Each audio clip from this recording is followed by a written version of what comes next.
Yeah, we just heard from head coach Chris Kleiman back here live at Herd and Horns, and now I have my special guest, Ross Uglem of Bison Report, Bison Illustrated, and kind of whatever he does best. Ross, what do you make of this Colgate defense? I know they play in the Patriot League, 5 shutouts.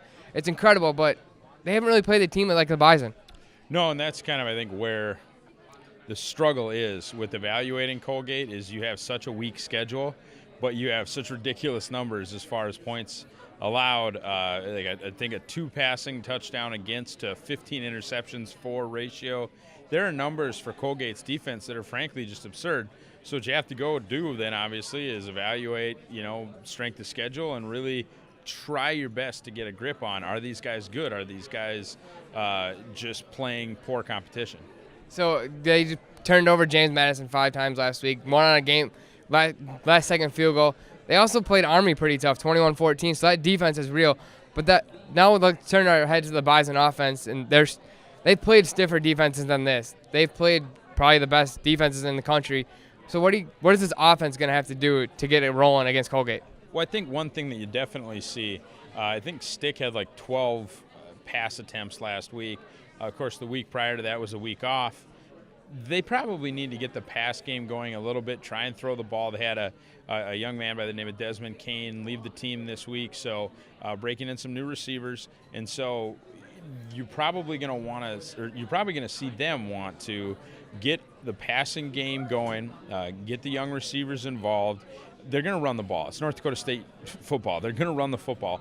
But there is, I think, going to be a little bit of an emphasis on at least making sure that the pass game is ready, if they need it, and not necessarily going to be down the next week or even in the championship game, but they might and likely will get into a competitive game, where it's within a score or maybe, 10 or something like that, where they're not just going to be able to run the ball and run out the clock. So, Stick, is he going to be able to get it going this week? I know we've seen him have magical games last year, 11-12 against South Dakota at the Dome. Sam Houston State, that offense kind of lit them up. What does he have to do? And is he kind of the X factor of this game? Yeah, I think he might have to brandish the run a little bit.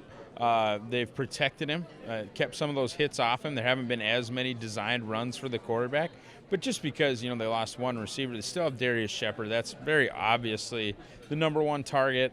The tight ends are all healthy and could certainly be a part of things, but number one always is going to be running the football. And yeah, that might involve Easton a little bit, more this week than maybe weeks past, but for sure you're going to see Lance, Bruce, Ty, and actually they're going to get Seth Wilson back now. He can play for the rest of the playoffs without burning a red shirt.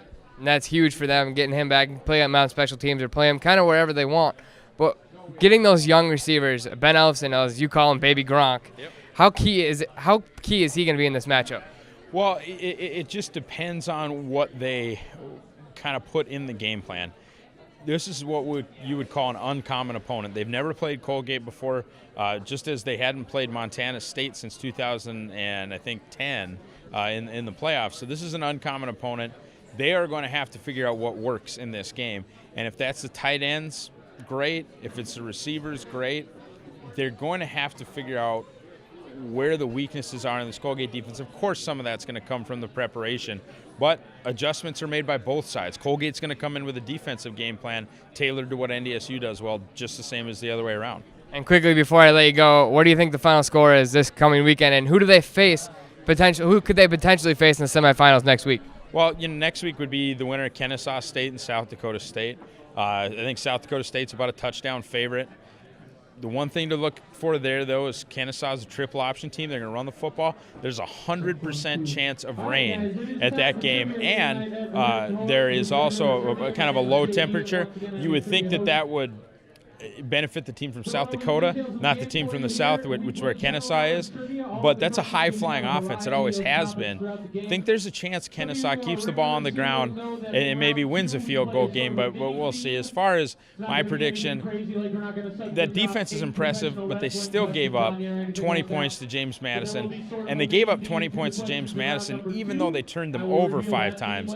I'm not saying that the defense is fake or that the defense is a mirage, but ultimately, if you're going to give up 20 points to James Madison, you're probably not going to keep NDSU out of the 30s, and I don't see a way that this Colgate offense gets into the 20s. So 38-13, somewhere in there is my prediction. I don't see a way that Colgate can keep up with the Bison pace. Well, he is Ross Uglem of Bison Illustrated, Bison Report. He appears on Bison 1660, Pack-A-Day Podcast. I'd like to thank you for your time and coming in. We're once again live here at Herd and Horns. Eric Bunnell reporting for Bison Information Network. Back to you guys at the desk.